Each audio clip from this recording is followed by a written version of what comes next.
Let's fight बयानबाजी। बगावत से पहले शिंदे की बेचैनी। सोर्स जनसत्ता। साल 2022 में महाराष्ट्र की राजनीति में बड़ा भूचाल आया जब शिवसेना के अंदर एकनाथ शिंदे ने बड़ी बगावत कर दी। संजय राउत ने एक बड़ा दावा किया कि जब पार्टी टूटने की नौबत आई थी तब एकनाथ शिंदे खुद डर गए थे और मुझसे बोले थे कि मुझे जेल नहीं जाना, अब तो पोते पोतियां भी हो गई हैं, मेरे साथ चलो। एक टीवी शो में बात करते हुए संजय राउत ने कहा कि एकनाथ शिंदे मेरे बहुत करीबी दोस्त हैं। वो बार बार मुझसे कह रहे थे कि चल मेरे साथ।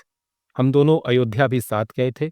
तब वो मेरे रूम में आए और कहने लगे कि हम एक साथ चलें, लेकिन मैं बोला कि मत जाओ, क्यों जा रहे हो। उन्होंने मुझसे कहा कि अब मुझे जेल नहीं जाना, पोते पोतियां हो गई हैं।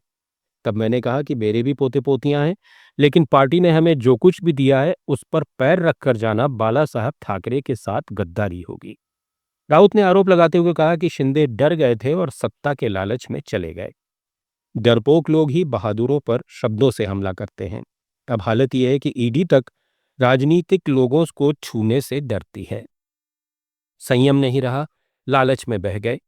इन्हें यह समझ नहीं कि बहुमत कभी स्थायी नहीं होता।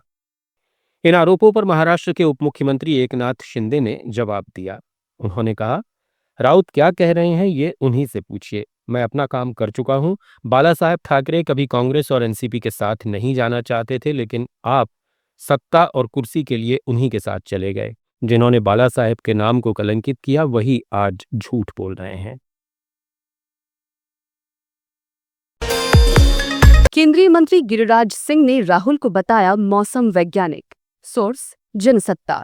इस साल बिहार में विधानसभा चुनाव होने वाले हैं। चुनावी सरगर्मियों के बीच कांग्रेस नेता राहुल गांधी ने हाल ही महाराष्ट्र विधानसभा चुनाव में कथित मैच फिक्सिंग का आरोप लगाकर विवाद छेड़ दिया है। इस बयान पर अब केंद्रीय मंत्री गिरिराज सिंह ने तंज कसा है और कहा कि राहुल गांधी अब हार के मौसम वैज्ञानिक हो गए हैं। उन्होंने अपनी हार की भविष्यवाणी कर दी है। एक न्यूज एजेंसी से बात करते हुए गिरिराज सिंह ने कहा कि उन्हें अपनी हार का जायका मिल चुका है। जनता एनडीए के साथ है तो मैच फिक्स भी जनता के ही साथ है। जनता आज एनडीए के साथ इसलिए है कि हर गांव में सड़क है, बिजली है, स्वास्थ्य है और हर सेक्टर में सरकार काम कर रही है। राहुल गांधी को ये पता चल गया है, इसलिए वे ऐसी भाषा बोल रहे हैं। डर गया सो मर गया, वो मरे हुए व्यक्ति हैं। राजनीतिक दृष्टि से अब उनमें कोई जान नहीं है। साथ ही बीजेपी नेता शहजाद पूनावाला ने कहा कि राहुल गांधी और उनकी पार्टी ने भारतीय सेना पर जिस तरह की टिप्पणियां की हैं, उसके बाद ये तय है कि वे बिहार चुनाव हारने जा रहे हैं। अब जब वे चुनाव हारने जा रहे हैं तो पहले से बहाने बनाने जरूरी हैं। उनका परिवार तंत्र संवैधानिक तंत्र से ऊपर है, इसलिए जब वे चुनाव हार जाते हैं तो उन्हें चुनाव आयोग में खामियां नजर आती हैं। उधर जेडीयू नेता नीरज कुमार ने कहा कि राहुल गांधी विपक्ष के नेता हैं, लेकिन शायद उन्हें इस जिम्मेदारी का महत्व तो नहीं पता। जब वे चुनाव जीतते हैं तो ईवीएम ठीक है, लेकिन जब वे हारते हैं तो कहते हैं कि नतीजों को प्रभावित किया गया। संवैधानिक संस्थाओं पर इस तरह की टिप्पणी उचित नहीं है। ममता के मंत्री ने कहा ऑपरेशन सिंदूर का श्रेय पीएम कैसे ले सकते हैं। सोर्स जनसत्ता। ऑपरेशन सिंदूर को लेकर बयानबाजी लगातार जारी है। कोलकाता के मेयर और राज्य के शहरी विकास और नगरपालिका मामलों के मंत्री फिरहाद हकीम ने ऑपरेशन सिंदूर को लेकर पीएम मोदी पर निशाना साधा है। इसने विवाद खड़ा कर दिया है। भारतीय जनता पार्टी ने पलटवार करते हुए आरोप लगाया कि टीएमसी नेता ने प्रधानमंत्री का अपमान किया और ऑपरेशन सिंदूर को कमतर आंकने की कोशिश की। मीडिया से बात करते हुए हकीम ने दावा किया कि भारतीय सशस्त्र बलों ने पाकिस्तान को मुंहतोड़ जवाब दिया। प्रधानमंत्री ये दावा कैसे कर सकते हैं कि उन्होंने कोई बड़ी कार्रवाई की है? वो ऑपरेशन सिंदूर का श्रेय कैसे ले सकते हैं?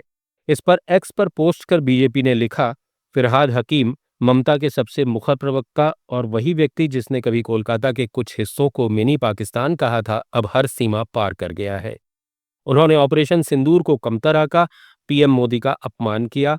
ये राजनीतिक विरोध नहीं है, ये मौखिक देशद्रोह है और ममता बनर्जी चुप। मंदिर से शमशान तक समान हो अधिकार। मोहन भागवत। सोर्स आज तक। राष्ट्रीय स्वयंसेवक संघ के सरसंघचालक मोहन भागवत ने रविवार को विद्यार्थियों से संवाद करते हुए कहा कि आज आवश्यकता है कि समाज जातिगत भेदभाव से ऊपर उठे और एक समरस और समावेशी राष्ट्र की ओर अग्रसर हो।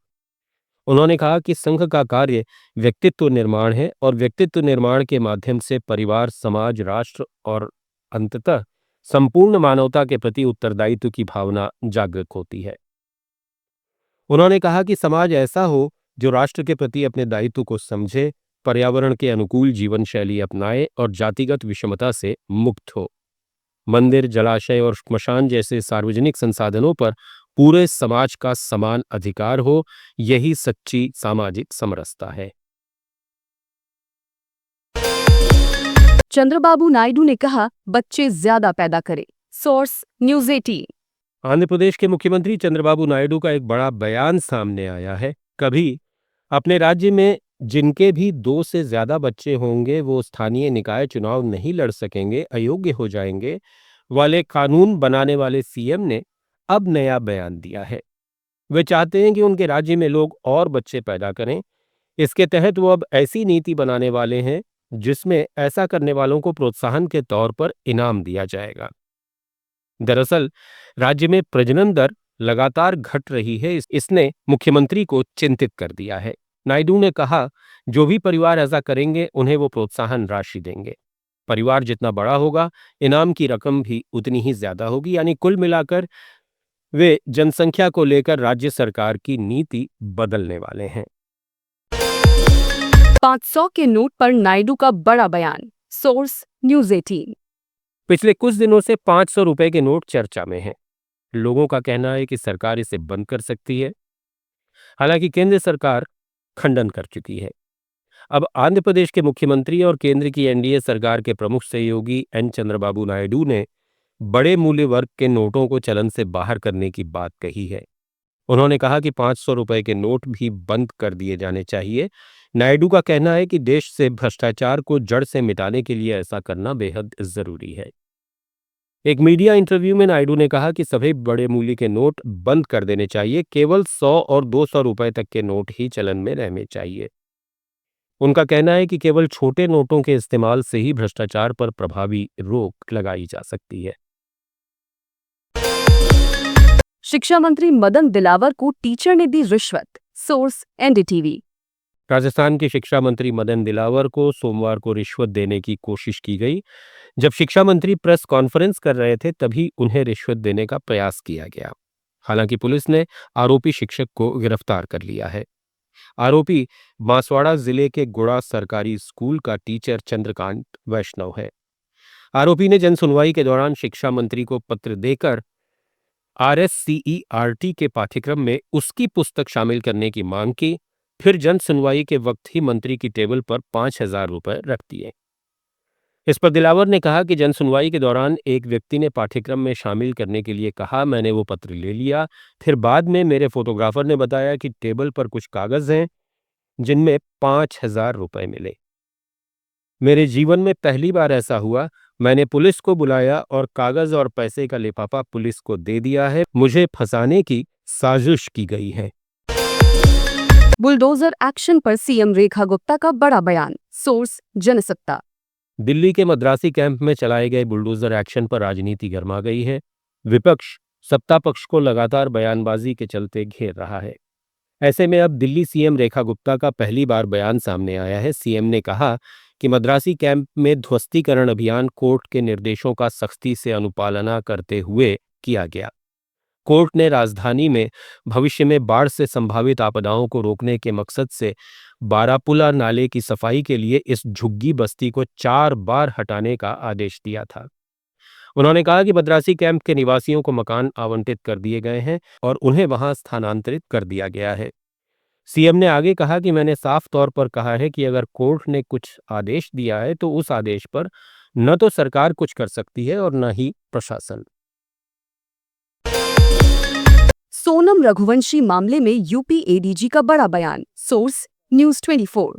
काफी दिनों से लापता सोनम रघुवंशी आखिरकार सबके सामने आ ही गई। मध्य प्रदेश में इंदौर निवासी सोनम रघुवंशी को उत्तर प्रदेश के गाजीपुर से गिरफ्तार किया गया। दावा है कि सोनम ने शिलांग में अपने पति राजा को मौत के घाट उतारा है। इस मामले में एडीजी अमिताभ यश ने बयान दिया कि सोनम से कौन पूछताछ करेगा। उन्होंने कहा कि लगभग 3 बजे से वो काशी ढाबे पर मौजूद है। सोनम रघुवंशी के परिजनों ने इंदौर पुलिस को सूचना दे दी है। इंदौर पुलिस ने यूपी पुलिस को जानकारी दी। इस जानकारी की बदौलत गाजीपुर पुलिस ने उसे गिरफ्तार किया। उन्होंने कहा कि मेघालय पुलिस भी इंदौर में मौजूद है। कानूनी प्रक्रिया पूरी होने के बाद सोनम रघुवंशी को हैंडओवर कर दिया जाएगा। यूपी पुलिस ने कोई पूछताछ नहीं की है। ये काम मेघालय पुलिस का है। Can you share a because of the pressure? I think if you look at it, look at the logical sequence of things. All these days she hadn't come out, but last night when Raj Kushwaha and the rest of the people were caught, suddenly she surfaces. I think that speaks for itself. Okay. Yeah. Thank you. Satyapal Malik ने कहा, अगर मेरे पास पैसे होते तो private hospital में करवाता इलाज। सोर्स जनसत्ता। किडनी की बीमारी से जूझ रहे जम्मू कश्मीर के पूर्व गवर्नर सत्यपाल मलिक दिल्ली के राम मनोहर लोहिया अस्पताल में एडमिट हैं। उन्होंने एक्स अकाउंट पर लिखा, मैं पिछले लगभग 1 महीने के करीब से अस्पताल में भर्ती हूं और किडनी की समस्या से जूझ रहा हूं। मैं रहूं ना रहूं, इसलिए अपने देशवासियों को सच्चाई बताना चाहता हूं। जब गवर्नर के पद पर था तो उस समय मुझे 150 करोड़ रुपए की रिश्वत की पेशकश भी हुई, लेकिन मैं मेरे राजनीतिक गुरु की तरह ईमानदारी से काम करता रहा और मेरा ईमान वे कभी डिगा नहीं सके।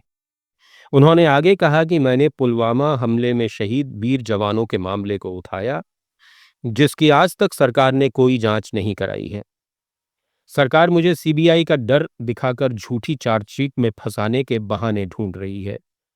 वो जिस मामले में मुझे फंसाना चाहते हैं, उस टेंडर को मैंने खुद निरस्त किया था। मैंने खुद प्रधानमंत्री को बताया था कि इस मामले में करप्शन है और उन्हें बताने के बाद मैंने खुद उस टेंडर को कैंसिल किया। मेरा तबादला होने के बाद में किसी अन्य के हस्ताक्षर से ये टेंडर हुआ। मैं सरकार को और सरकारी एजेंसियों को बताना चाहता हूं कि मैं किसान कौम से हूं। मैं न तो डरने वाला हूं और न ही झुकने वाला हूं। सरकार ने मुझे बदनाम करने में पूरी ताकत लगा दी। 50 साल से अधिक लंबे राजनीतिक जीवन में बहुत बड़े बड़े पदों पर देश सेवा करने का मौका मिलने के बाद आज भी मैं एक कमरे के मकान में रह रहा हूं और कर्ज में भी हूं। अगर आज मेरे पास धन दौलत होती तो मैं प्राइवेट हॉस्पिटल में इलाज करवाता। आप सुन रहे थे let's mic more than radio. Follow कीजिए हमें हमारे सोशल मीडिया प्लेटफॉर्म्स पर। It's time for news. It's time for more than radio. Presenting the first radio news app, Let's Mic. Let's Mic, a news-based app on your phone where you get to watch and listen news, talk shows, interviews, radio show podcasts. On Let's Mic, you get all relevant information of TV, print, radio, podcast, and digital. Let's Mic talks about every segment of life.